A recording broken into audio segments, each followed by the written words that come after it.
नमस्कार, बहुत बहुत स्वागत है आपका। आप देख रहे हैं न्यूज़ वन इंडिया की खास पेशकश टॉप एजेंडा और मैं हूं आपके साथ मनीषा शर्मा और मैं हूं आपके साथ कोमल गंगवा। और खबरों की शुरुआत करेंगे जहां पर यूपी एसटीएफ ने नेपाल के एक व्यक्ति को गिरफ्तार कर लिया है। नेपाल के सलीम खान को अयोध्या से गिरफ्तार कर लिया गया है।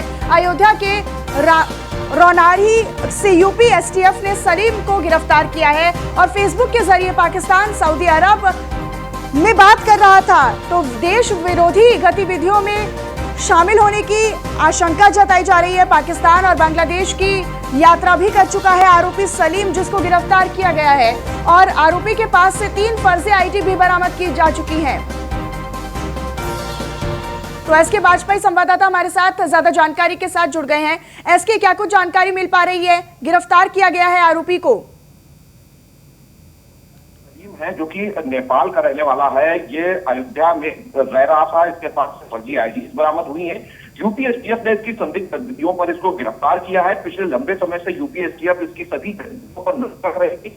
इसमें यह पता कि जब इसकी कॉल डिटेल्स निकाली गई, इसमें Pakistan, Sudan, Nepal, Saudi Arabia, Kuwait, Egypt जैसे देशों में ये लगातार बात कर रहा था। उसमें क्या बात की कोशिश थी, इसको लेकर यूपी एसटीएफ पता करने की कोशिश कर रही है। तो कहीं ना कहीं फिलहाल इस संदिग्ध व्यक्ति को गिरफ्तार कर इससे पूछताछ की जा रही है और वो नेक्सस निकालने की कोशिश की जा रही है कि आखिर ये भारत में किस वजह से आया था और इन देशों में इसकी लगातार बात इस तरीके से हो रही थी। जो प्राथमिक जांच में पता चला है, जिसमें ये पहले नेपाल के जो सटे हुए इलाके हैं उत्तर प्रदेश के, वहां रह रहा जिले में आकर रहने लगा, जिसके बाद एसटीएफ ने इसको गिरफ्तार किया। हालांकि एसटीएफ इसको लखनऊ ला रही है, जिसके बाद इससे पूरे हर स्तर की ये फेसबुक आईडी के जरिए बात करता था। कब की आईडी है, कितने वक्त पहले से ये एक्टिव है? बिल्कुल, ये करीब पिछले 4-5 महीने से लगातार बातचीत कर रहा था, जिसमें पहले ये उत्तर प्रदेश के जो नेपाल से सटे हुए इलाके हैं उन इलाकों में अपना ठिकाना बनाया था, जिस बाद वो अयोध्या में ये पहुंचा है जहां से इसकी गिरफ्तारी हुई है। तो कहीं ना कहीं अब वो तक निकलने की कोशिश होगी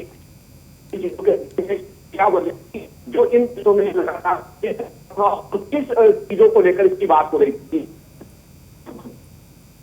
तो धन्यवाद एसके आपका इस तमाम जानकारी के लिए। तो यूपी एसटीएफ ने नेपाल के एक व्यक्ति को गिरफ्तार किया है और देश विरोधी गतिविधियों में ये व्यक्ति शामिल रहा है। नेपाल के सलीम खान को अयोध्या से गिरफ्तार कर लिया गया है और अयोध्या के रौनाही से यूपी एसटीएफ ने सलीम को गिरफ्तार किया है। फेसबुक के जरिए आपको बताया कि पाकिस्तान और सऊदी अरब में बात कर रहा था।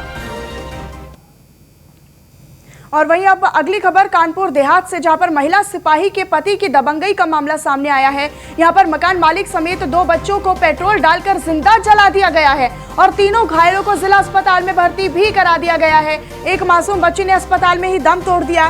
भागते समय ट्रक से टकराया था आरोपी, हालत गंभीर बताई जा रही है। आग लगने की वजह अभी तक पता नहीं लगा पाई है, तो आग लगने की वजह का अभी तक खुलासा नहीं हो पाया। भागते समय ट्रक से आरोपी टकराया था और हालत गंभीर बताई जा रही है और एक मासूम बच्ची को अस्पताल में भर्ती भी कराया गया है। तो आग लगने की वजहों का अभी तक खुलासा नहीं हुआ है। महिला सिपाही के पति की दबंगई सामने आई है, जहां पर मकान मालिक समेत 2 बच्चों को पेट्रोल डालकर जिंदा जलाया गया है।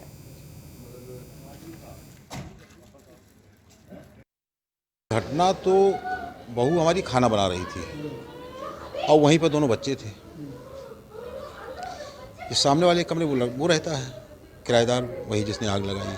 अब उसके दिमाग में क्या आया है क्या नहीं आया, वहाँ से आया पेट्रोल लेकर के अंदर फेंक दिया है।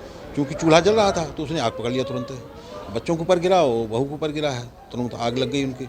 वो भगा फिर इधर से, एक महिला कांस्टेबल इसमें रहती है, ये इधर से भागी शोर बच के। तो इसने देखा कि वो आ रहा है तो इसने पकड़ने का प्रयास किया, तो उसने उसके डंडा मारा है, वो राड था।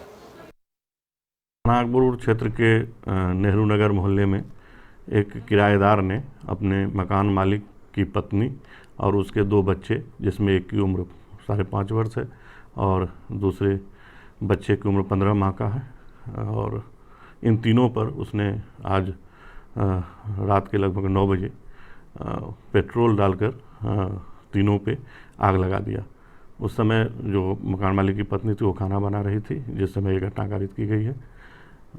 इस घटना के बाद अभियुक्त भाग रहा था, जिसके क्रम में उसका भी एक्सीडेंट हुआ है। जो तीनों जले हैं वो काफ़ी गंभीर रूप से जल गए हैं, उनका उपचार उन्हें उपचार के लिए अस्पताल भेजा गया है। जो अभियुक्त है उसका भी इलाज चल रहा है और घटना के पीछे की वजह के बारे में भी जानकारी की जा रही है। अभी नागपुर क्षेत्र के कानपुर देहात से खबर, एक मासूम बच्ची ने अस्पताल में दम तोड़ दिया है। संवाददाता सलीम सिद्दीकी फोन लाइन पर अधिक जानकारी के लिए जुड़ गए। सलीम, आपसे पूरी अपडेट लेंगे मामले की।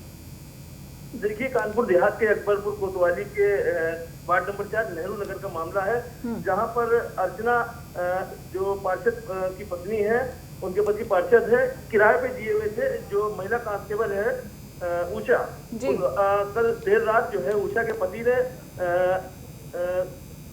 अर्चना पर और उसके 2 मासूम बच्चों पर मट्टी का तेल डालकर आग लगा दी। इस दरमियान जो अर्चना का पति था, सलीम, क्या कारण रहा है ये सब करने का? पुलिस तफ्तीश कर रही है। पुलिस इस बारे में संक्षेप में कुछ नहीं बता रही है, फिलहाल कारण नहीं पता लगा है। और खास बात ये कि जो 5.5 साल बच्ची थी अक्षिता, उसके उपचार के दौरान मौत हो गई है। साथ ही 1.5 साल का बच्चा बताया जा रहा है, उसकी मौत हो चुकी है। फिलहाल सभी जांच की है, वजह क्या थी इस बात का भी पता नहीं चल पाया है। जी चलिए, बहुत शुक्रिया तमाम जानकारी हम तक पहुंचाने के लिए। तो कानपुर देहात से खबर आप तक पहुंचा रहे हैं। मकान मालकिन सहित 2 बच्चों को पेट्रोल डालकर जिंदा जला दिया गया। बता दें 3 घायल हुए हैं, जिनको जिला अस्पताल में भर्ती कराया है। फिलहाल महिला सिपाही के पति की दबंगई दिखाई दी है। एक मासूम बच्ची ने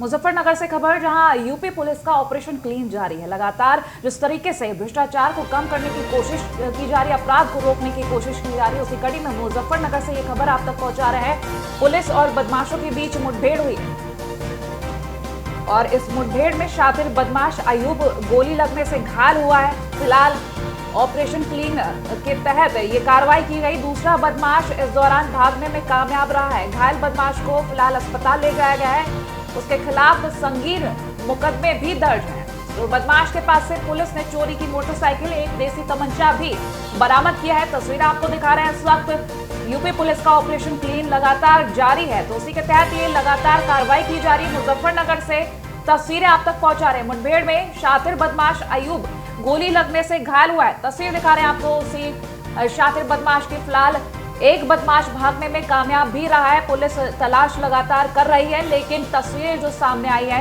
मुठभेड़ की, साफ जाहिर हो रहा है कि पुलिस एक्टिव मोड में है और किसी को भी बख्शने के मूड में तो फिलहाल नहीं है। तो अपराध को कम करने की कोशिश में पुलिस का ऑपरेशन क्लीन जारी।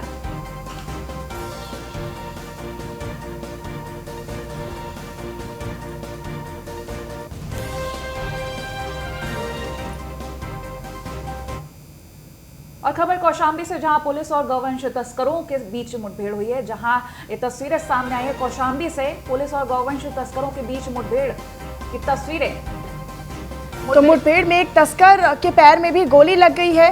और आपको बताएं कि यहां पर मुठभेड़ का मामला सामने आया है। मुठभेड़ के बाद एक गौवंश तस्कर गिरफ्तार भी किया जा चुका है। घायल तस्कर को अस्पताल में भर्ती कराया गया है।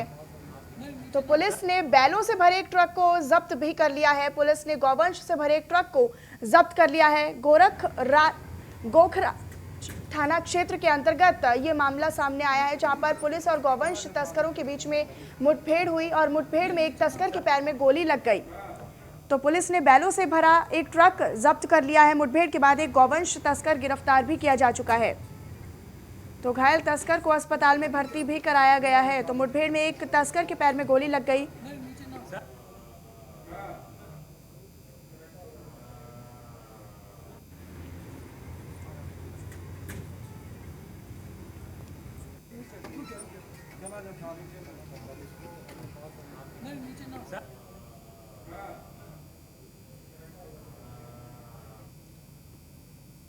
और खबर मेरठ से, जहां सरूरपुर थाना में पुलिस और गौकशों के बीच में मुठभेड़ हुई है। तस्वीरें सामने आई है मेरठ से, जहां सरूरपुर थाना क्षेत्र में पुलिस और गौकशों के बीच ये मुठभेड़ हुई है। लगातार एक्टिव मोड में पुलिस, मुठभेड़ में 5 गौकशी घायल भी हुए हैं।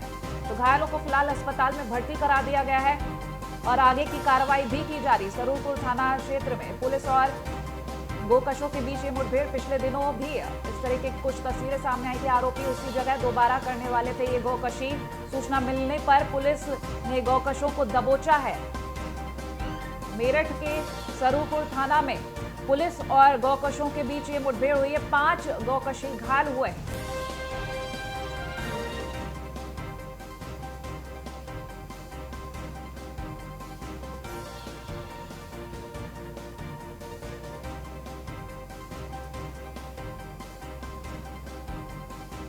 खबरों में आगे बढ़ेंगे तो लखनऊ से खबर, जहां यूपी में वैक्सीनेशन का तीसरा चरण जारी है। सीएम योगी आदित्यनाथ वैक्सीनेशन का जायजा लेने पहुंचे। बता दें, वैक्सीनेशन लगातार जारी है और ये तीसरा चरण है वैक्सीनेशन का। तो लखनऊ से इस वक्त ये खबर, जायजा लेने सीएम योगी आदित्यनाथ पहुंचे। तस्वीरें इस वक्त आप तक पहुंचा रहे हैं और एसपीएम अस्पताल में सीएम योगी ने वैक्सीनेशन का ये जायजा लिया है, जहां की ये तस्वीरें इस वक्त आपकी स्क्रीन पर हम दिखा रहे हैं। 16 जनवरी से वैक्सीनेशन शुरू हुआ था और लगातार खूबसूरत तस्वीरें सामने आई हैं। कई तरीके की प्रतिक्रियाएं भी सामने आई। अगर हम बात करें वैक्सीनेशन को लेकर तो पॉजिटिव तस्वीरें ज्यादा रही हैं। तो एसपीएम अस्पताल पहुंचे हैं सीएम योगी आदित्यनाथ, जहां उन्होंने वैक्सीनेशन का जायजा लिया है। तीसरा चरण जारी है। तो एसपीएम अस्पताल में सीएम योगी आदित्यनाथ ने जाकर जायजा लिया है। वैक्सीनेशन का तीसरा चरण जारी है।